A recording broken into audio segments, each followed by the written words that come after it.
Mame fa say ma PENDREAM TV. PENDREAM TV de o se dem yopo. Ameba ansa na obekọ no. 1 year on. Mampani Mahama ni NDC bedi aban. Monko IMF, monko bond market. Monko baby the country is running. Nano akunta bia me ko tunu ne baby.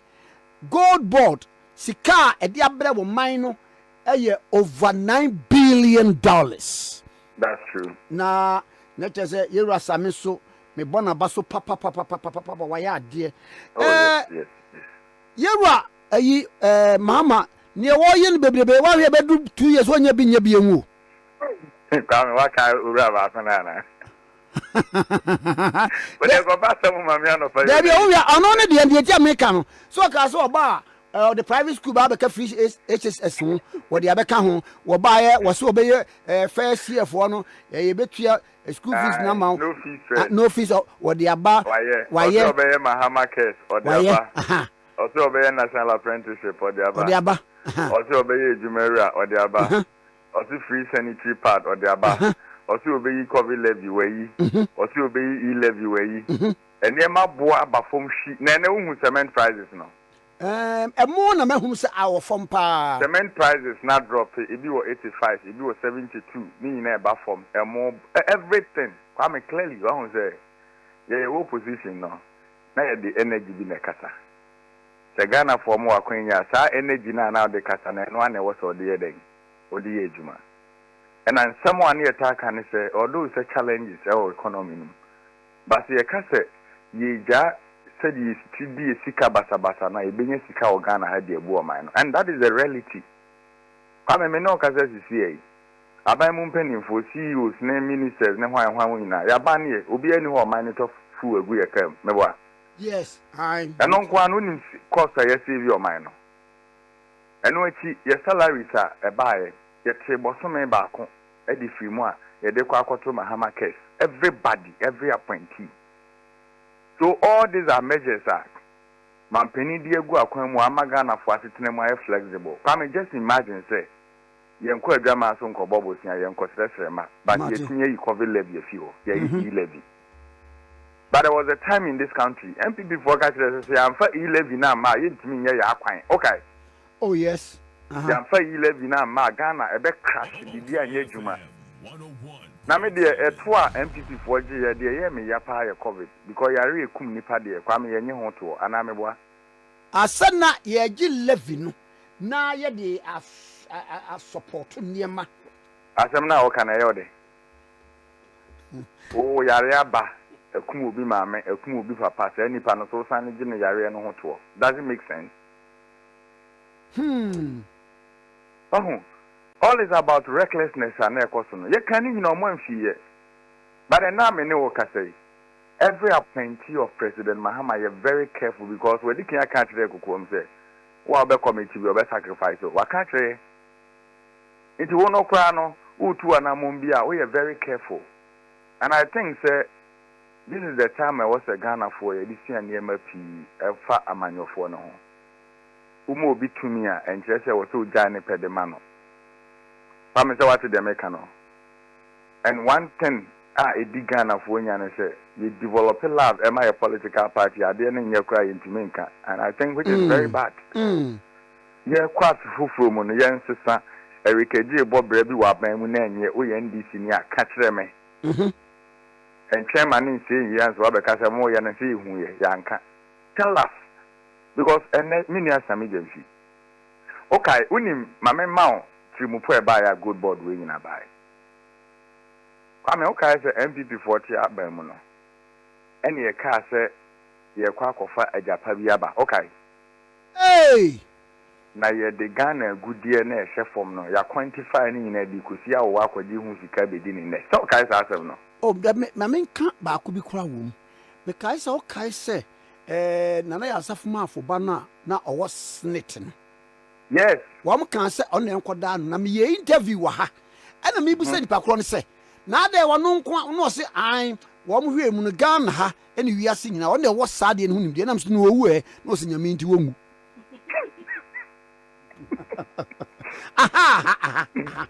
Kwame, that day na ba ya, that time na the pressure ni see omo no. E see omo so no. I remember that period near Tenaseka say, you power bar bemwa, I was a creative gold board. Near the control gun a good year no. A time is coming, gold board and Casabe mining company in this country. Now just imagine the gold board a mining. Now you go near refining near cotton $1 bidija. Come and fast the benefit way. So when we were criticizing them in the opposition, now we were thinking of how to resolve matters about Bemwa. And indeed, it has come to pass. I can confidently tell you, sir, Amamu we are general in Nancy, Ode or Sahin Babobia, Obitim the Abomini Penny Emergency. I mean, that is a fact. And they are forest, say $1 need no. Come I buy be a back on your so and $1 no baby down on the corner. Yes, I okay, because Christmas, yeah. Just a balloon. And Kayako December say no. Because of import, Rodo no. That's your shoot to go, but another saying, 11 point something. Yes, and now interbank rate is 11. Yes. Oba Bonte ebe 12 nika kwa, yeah, sure. Kwame, abam papa eden. Abaya, oye ni mugana fo nyina dollar sotia, oye MPP new, oye hwan yo account. Ene ye COVID levy free we MPP businessmen ya omode ne ye hwe enyo omofei omko import na ba ombetua COVID levy ene MPP fo ya afia so amo send momo mama dofo ejo mahama da roma ye ntimu e levy ya ye bia mamu nyina free SHS ene ne bobre no eye chen kane no enkwada na akasaka omosi ye ne omudi kusiare nam kwame onte ebi akika kire me and that is proper governance. Ye buy en kawankawa e dey ye ho ye tietia me no ka say ye di bro nyan wie I think third or fourth Eurobond now mo kwaje ba ko no bi na match over $700 million ye kwakutia. Yes, Ato is forcing ye kwakutia kwa me won say akanfo bi ye bu baby say ya na you lose your belt and you tighten your belt. Yeah, buy ya tighten your belt. Appointees, the penny ebi wo hanka me enye me de ebi enye simenti da but waka say this is the time I was sacrificing for my nation. So if indeed we are sacrificing for the nation, so to bet you catch the do we finish on someone and sacrificing. And but MPP for the say mobile ya monko bond market mobile ya monko IMF ni ade nyina de nyina ne sa mobe two sika reserves na ye na mode ya monko no monko no mu jae sen e de na mu dije nya ka na mu dije MPP for abanye betina konwa so di pensioner for sika kwa me what be that uni na DDEP ye de bae kwa me usi so wo hu se former chief justice ya call demonstration da Devi. Uni hana anti-fire or far plastic chair, the Quatna Finance Ministry. What now, Nikroma? Wow. Now, champagne for be 80 years, will be 70 years, as some name mine. Nekaka, that senator, but some year, the Tiana Cano. Can Ufuriata says, Mapa. Uye, our Johnny. Tinakroma and Kawasama was Johnny. Kwame, can Ufuriata the oil man before watching Ubia Okana. Men, I'm a catcher. Wo ya ne otikum ha wo di ani saa fie makoma konson edu mre bi Ghana fo nyina nim so ntia fo o si obedi finance minister na o political party lusu ya otelo wo na hwe ho no wadwane MPP fo so nsan ni nyam obi a o finance minister timi wuli o man fie nso o mebu akonta o si medwane then some of them are defending and na ho do no and na hwan say yanokura mu na 10 wo Ghana yankopon be bu na 10 wo America ken oforiata we di Ghana dem chen obi a kwame na dia usi su wani ma so a wo kan wa atemi kwame kan okre banredu owi e wantena kuruma oh no oti ha kwame na do fo wantena kuruma wo wa ha akoto do be finance wantena kuruma oti ha na ya o safo ma afomo omu nyina obi ani ha wo ha kwame into the American company for ahodo e beso mo man nyina obi a wi a we aveli ne ho se ɔman no will be doing ne kan ne nka kwame yɛ nyinaa yɛ nɛbɛ bi a yɛti ɔkyena tumi sesa ne yɛsisi sɛ bi a bibi anko yi a yɛto yɛn nsa frɛ me wɔ sɛ mekɔ na mekɔ yi ma no anaa meboa ɛne ntɛm wo deɛ wabɛsom ɔman no ɛmfeɛ nwɔ nson wowie yɛ ɔsɛ madwane wɔnwane wɔ so wɔkɔsa ne ho yadeɛ wɔdwane n'anim na gu ase no ɔne n'abusuamfoɔ nyinaa yɛ no gu aseɛfoɔ papapapa because sit in this country let them ask you reasonable questions ɛnɛ me nua pani James Agyenim Boasen sɛ wonim sɛ ɔne ɛwɔ SIC ɛnɛ kɔhwɛ sɛ SIC asan gyina ne nan so back you know the reason why aban insurance akɛse a na ne nyinaa wɔ state insurance company no ɔgye ne nyinaa de kɔma enterprise nokorɛ ɔnya awɛ meyawɛ ɛnɛ James almost wakye bɛyɛ 90% ɛnɛ SIC gyina ne nan so pampee na mo deɛ moyɛ awudifoɔ saa den ɔman no na mo ka sɛ yɛ abusua baako man ɛnɛ kɔhwɛ me nua combat ɛwɔ tɔɔ ɔmo yɛ refinery ne yɛ bɛtumi ayɛ kwame wante sɛ nka tɔɔ ɔmo tɔn baako ana ne sika sua nyɛ saa nkekɔɛ kwame combat ba nano a de wetinye make over $22 million profit on tɔɔ ɛnɛ ɔmo bɛ start processing of oil no babuno combat is not even up to 40 years so the mo de yɛ ɔman no mo di ɔman ne dem level bia bi and today ɛnɛɛma ekoyi a ɔmo sɛ de ɔmo ne di gya ɛna ama ɔman ne koyi o amamu a abusua paade kyirika ban kana ɔde be gya ɛ wo sɛ be bia nsa wokɔ obi make progress in life nso a wo sɛ me kan wabrabɔ ho na wayɛ yi yɛ de so mo wɔ battle bi wɔ mo anim ɛna ɔmo kɔ no ɔmo nkɔ nyi na ɔmo wi a nsɛm na ɔmo aka no ya bɛsɛ atwa tape na asan bɛbɔ akyerɛ ɔmo wɔ kuruma saa deɛ na mo yɛ deɛ ya na nyɛ fine ɛnyɛ fine sɛ ɛyɛ amanyɔ sɛm ne yɛyɛ ɛnɛ yɛ ti kuruma na ne yɛ ho kyerɛ yɛ no mo se yɛ ntaten yɛ best ba mo contest na mo kɔ no mama yɛ hu sɛ yɛ sikafoɔ battle we se me na me wo sika we se mo nya wɔ he ade na mo amfa mo ɔman no yɛ ma wo medi mampani ansa kwame nipa yɛ kɔ contest yi obi yɛ sika onye firi aban mu bɔ baako din a ɔse ne sika mfiri aban mu just mention one for me just mention one uni ha na baako yɛ ɔka ho na anu ada yɛ da sɔrɔ yɛ ɔsɛ nkɔkɔtɔ senate hotel sɛ wɔ Ghana nyinaa no no ɛbɛyɛ mampani a adeɛ kyɛ na ɔsɛ wa ɔhyɛn Ghana ama Togofo a hɔ na ɔbɛhu lesson ɛna baako yi so ne yɛ sɛ ɔyɛ ɔsɛ madafaka yi UN rep yɛ ɔka ho ɔmfo obi a nyɛ hwee wɔ kurom ha kasa nyansini kasa atendidie mpoadie these are the leaders in the party and I told them something last week ɛwɔ mo sister station baako me say gone were the days no mutimi hu NDC ni ebusa ne sɛ wo krachi ni pa wo NDC ni kwame sa asɛm no mo ka hye na ɛhye me na ɛdeɛ na asesa because ɔmo ankɔfo ndu kra bɛka sɛ ɛna NDC aya akɔnɔ ndesa aya akɔnɔ animdifoɔ party but mame mama baso ɛna yɛnyɛ braggart mame mo my party untimi sɔre sɛ odi sika be yɛ ne ahantan o mame mama baso winning Professor Smart Sapon yeah prof minimum no enura wunim esa wo hu ayi awaye Smart Sapon say o ye research bi election time ana ai endi o kan say munim kunim de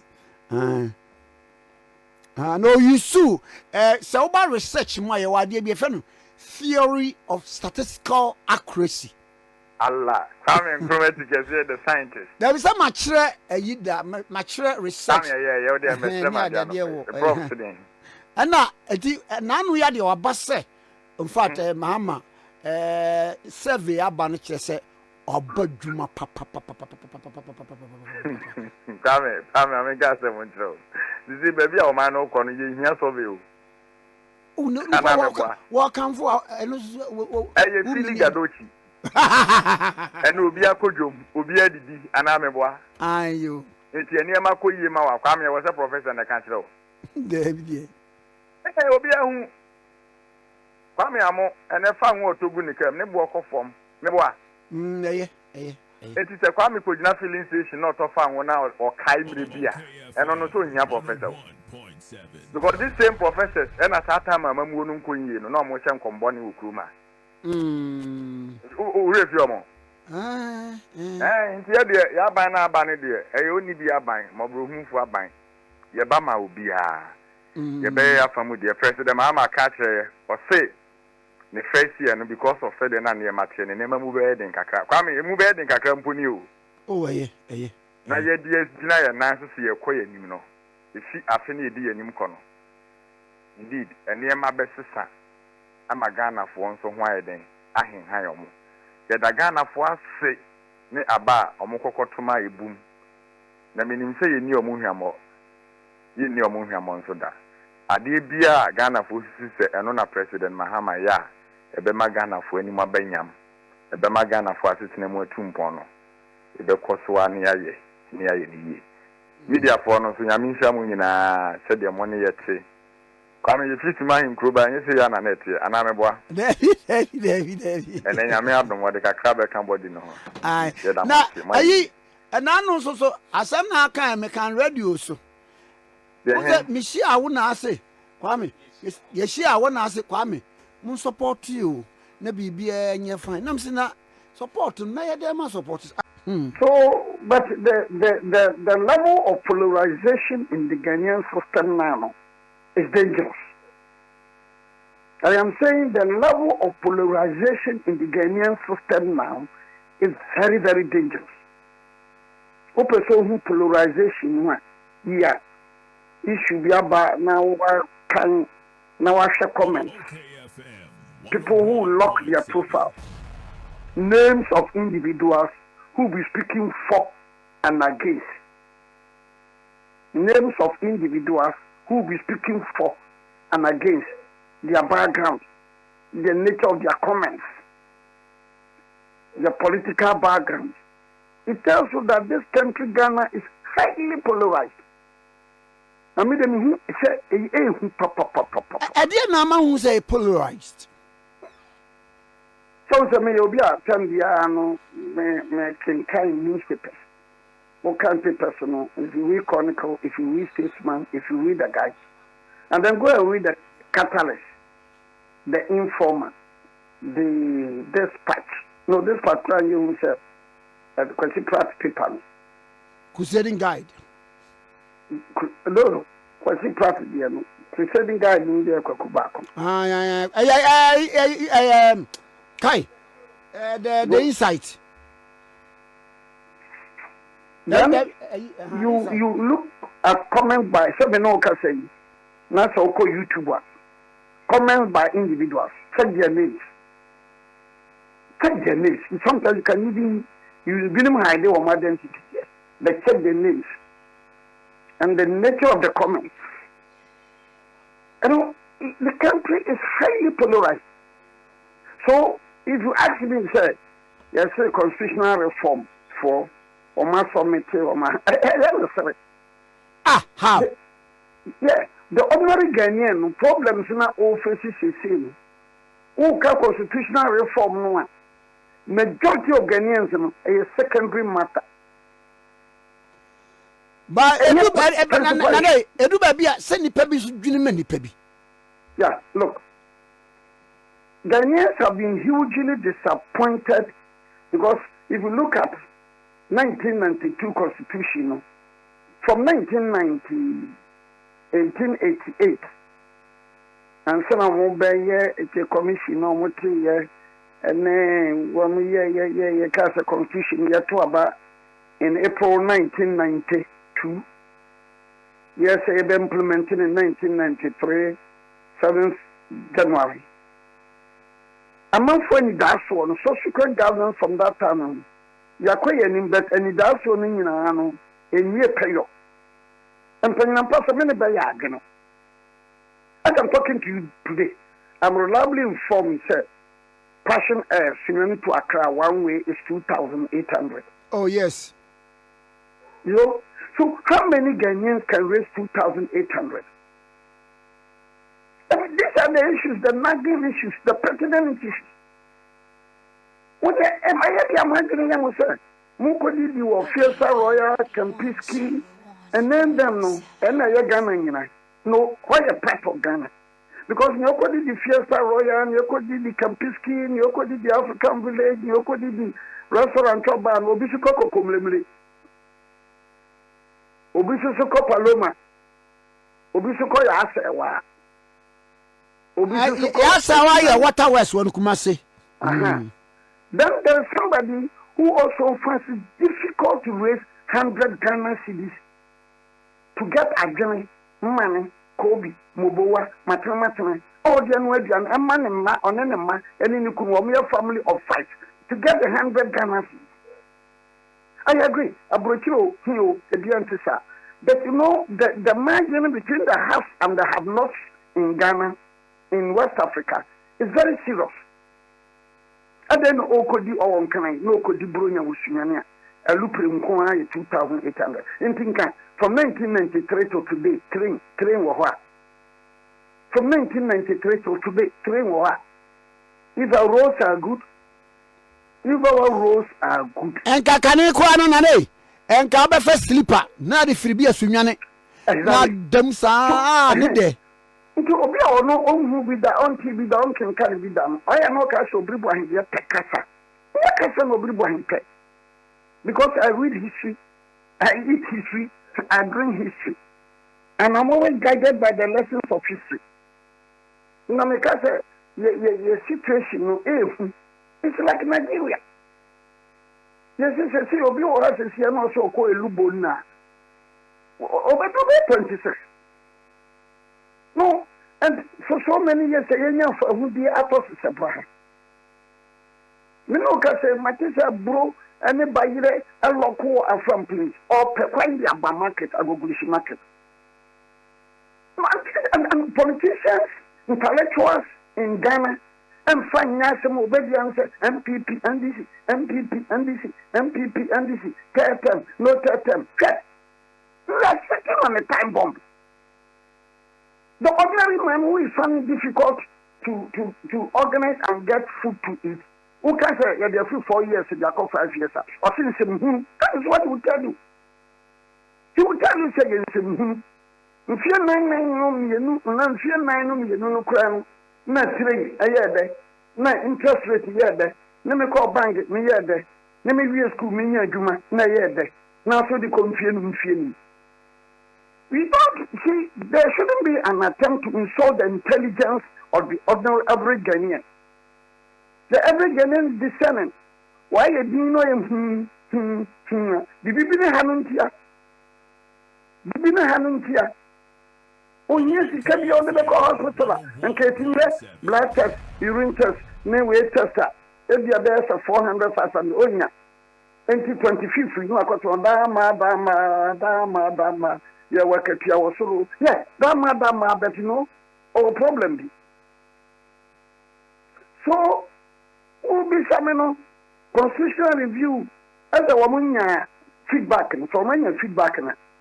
4 to 5 years, and send a Ghana for Ghana for someone some to or something.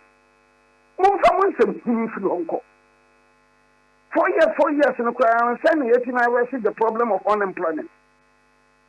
4 years in a Germany market, and yes, there is a good number of Ghanaians who are earning less than 1,000 Ghana cedis a month. I know it's a very big problem. But you wake up now to see we are discussing, we call your policies and now our hotel in 9. Oh, it is dangerous. Whether MPP or NDC, it's dangerous. Leadership must learn how to crack the ship. Leadership must learn how to crack the ship. And yes, you get to be no any open.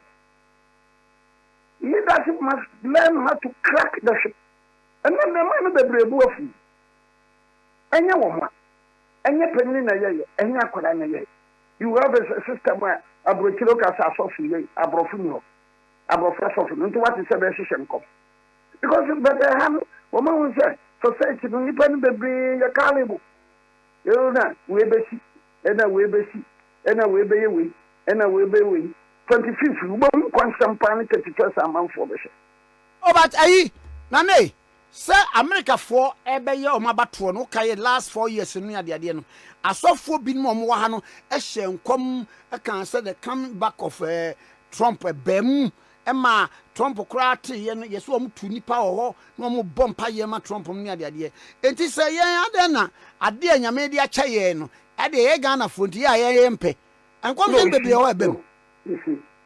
The prediction you made in America obi whether sir Kamala Harris be win you Trump no be win you na adwuma wanya adwuma ye adwuma no bosome otinto aduane di bosome otintia ne daneka bosome odibi mane fie na de hwe be de hwe ne mane ne papa.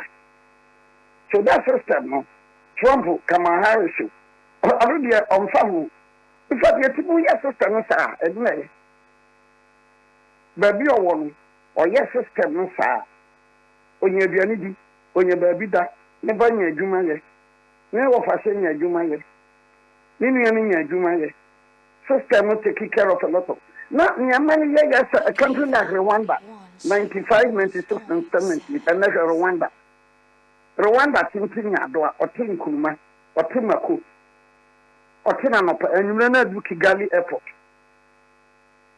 not the call UK or the call Belgium or the call Germany or the call Italy.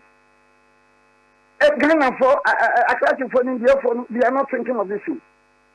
The person pass LGBTQ bill. And so Ghanaian parliamentarians will go to UK, Belgium. What does not pass LGBTQ bill? And so do you have to go to UK, Belgium? Do you have to go there? Because of Obenya allowance. Obenya allowance. Up to now. Yentimin to me say about Waban ye. Your problem here, yes, you think to about ye DC. Because this is Nabasa na or autonomous. Banane. Back to the nominee di hunkomi a year see a post CMPO a presidential review a constitutional review committee no at the womudu edma ba ko apie mu ni say wo propose say age limit for will be contested as president no yente somra 30 and wo mo asa kan bi ewu so say ye wo akoda na se akoda no wo hermaphrodite and no will be any who kwan say otimi alter the odi free nyame so ba ye. And also one of the proposals. Another proposal is a presidential term, no, instead of 4 years, you have 5 years. And also when mono brushing aside, they say, who here? No, you presidential share. Consider new person. No life expectancy. When you have a country where the medical system is very good, life expectancy is high. But in the country where the medical facilities, any good, life expectancy is low. As I'm talking to you, in Japan obeying the presidential system. Because Japan life expectancy is high. Israel, in Yantokwa, life expectancy is high. China, life expectancy. But in Africa, life expectancy is low. Into a country, I'm from life expectancy in Ghana and Nigeria and Buffalo.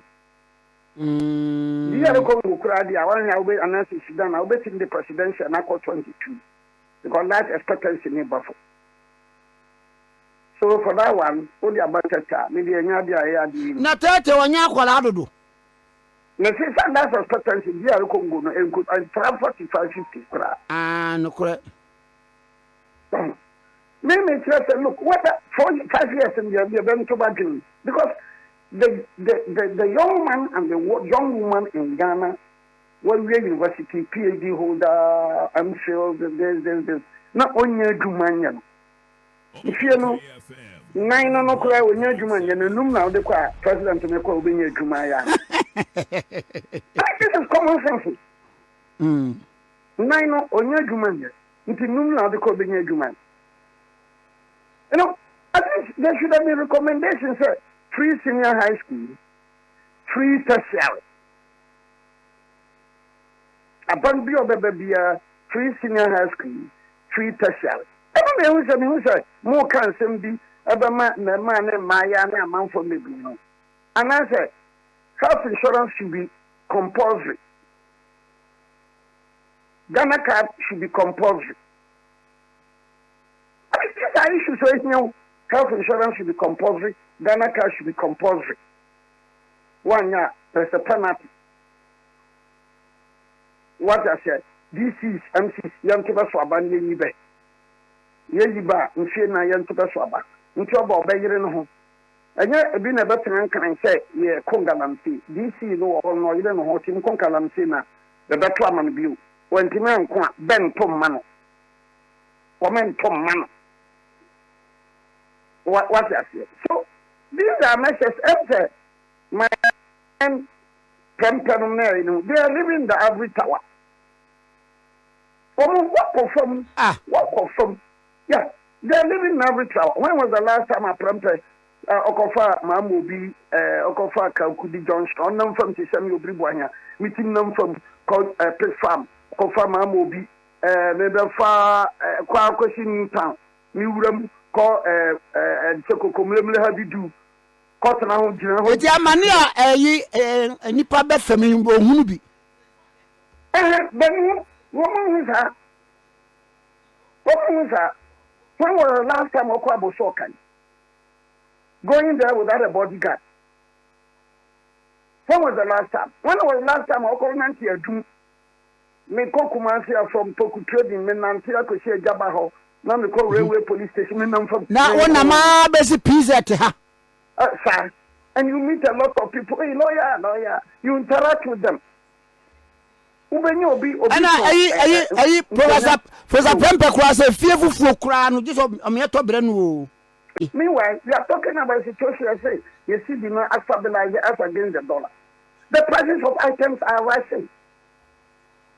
Prices of items are growing. Yes, Papa, Mommy, or you know what? Or you know what? So are we saying that things are functioning well? It shouldn't be a situation that we are tissue and DC. We are sorry, you are not being fair. You are not being sincere. Bunkompoko MPP time, Bunkompoko NDC time. What are the measures I have to from one? Yeah, boy. MPP time better be a national service for a fool. Kumu, the Pemuska, the better be a fool. Because I've learned a lot about the Branham, a phone, national service in a month for you. Ghana, I know your phone, my catch phone. You can't be paid, you really be paid. And when you not a private person, okay, private person, or the Kumawa Sassanam, a private person, Branham, or the man, or no Abaye, Naniba Kohun, or Beshe, one man Bosnia, or the maintaining.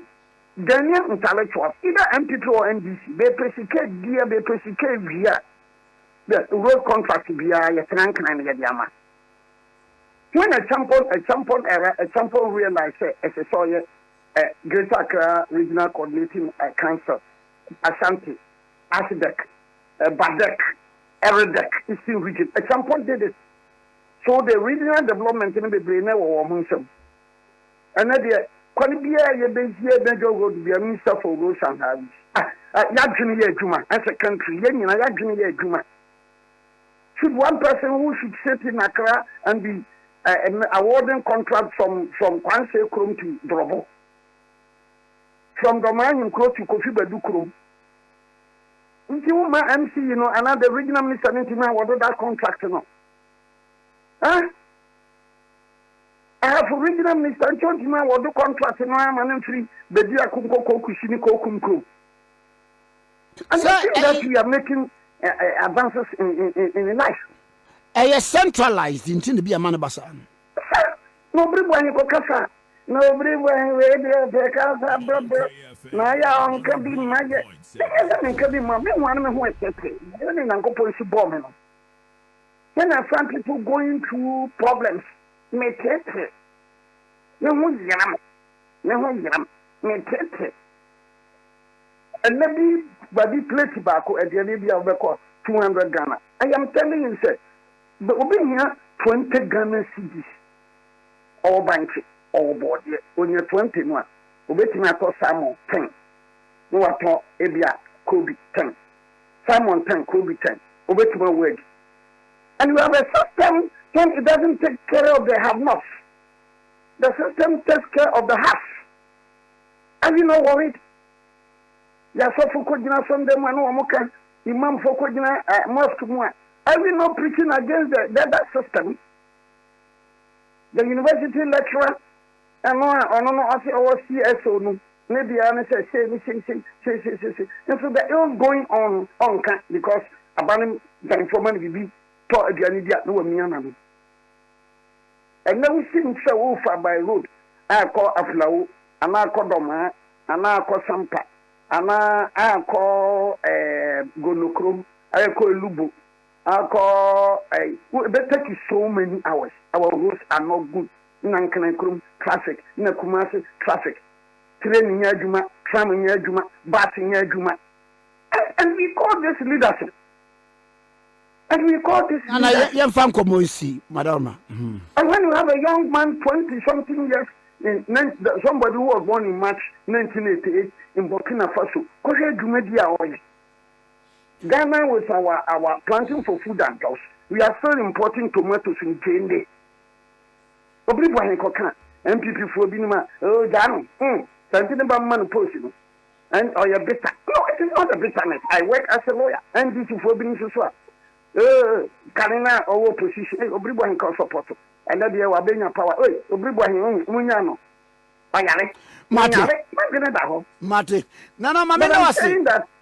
So the constitutional review, tell my friend a company said, 4 years no Ghana phone so now what can we do? Who capture the opa say ya or the uncle Gina Hensakana and Chamano. Uncle Gina Laba. Uncle Casse the same 4 years here, they could fight. Did that partnership? I phone crying. Nana. And we have gold, we have bauxite, we have manganese, we have everything. And we are not making headway. How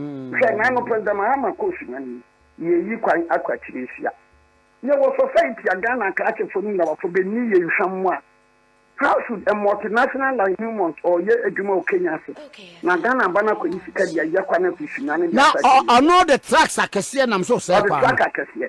Because when you know sign contract, why is it can be a good council? Now, council for into the kingdom come a council will be on the vegia. Then the ordinary person is suffering. Obrigado, Cocan. Men no guys will be sending test message. Lawyer and I are on the party. Now, all your NDC into party over. Mente party, mente party. Mente party. I will continue to speak the truth. The whole truth and nothing but the truth. The whole truth about nothing but the truth. Nana, Mamma was no pay. You will see, Catherine at Trump and say, oh, then you, hermaphrodite, or a God-fearing person to Sammy, or hermaphrodite, managing should be cool, because you are at the amount. I was saying, oh, yeah, now said God-fearing person to Sammy. Ninku hermaphrodite, in a media man. Into a recommendation, why I tell why I yeah. Mamma was Nana. What recommendations did you make to ensure that a lot of people will get employment to do? What a recommendation? Oh, but could be a way. Oti reading. Oti. Men not deposits a wood and yes, and control. Not banana. The wood and yes, and control. But could be a bank. Now, Mobile, you better handle the resources in the region. Resources in the Bono, resources in the Bono East, resources in the Savannah, resources in the northern and northern part, resources available. Huh? Most of one crack. Yeah, could be a matter, not a crowd in the union. And so one crying, because when for the water man attack academy. So be a mamma, Yajuma, but then you're so Olafia until they frustrate the system. And you are not able to get a leadership, a president who will be bold enough to say, Market of one credit, the president, and the brave and that papa, no one credit as well. So the Mahama Bear, one credit with Mamma operationalized. No, I mean, the resource will not determine. I always pray to my God. Minyankopong. For my main can of credits are why? Nana, Miss Weda say, my official passing a mishrow. Nana Obrigwahi, why Roman, Lemonquano Koyache. Dedicama, I'm not pending TV. Now, so far, so good. Say open online portal e wo Ghana. Nipa share, nipa follow, nipa comment here. To my best of knowledge, without any biases, I PENDREAM TV.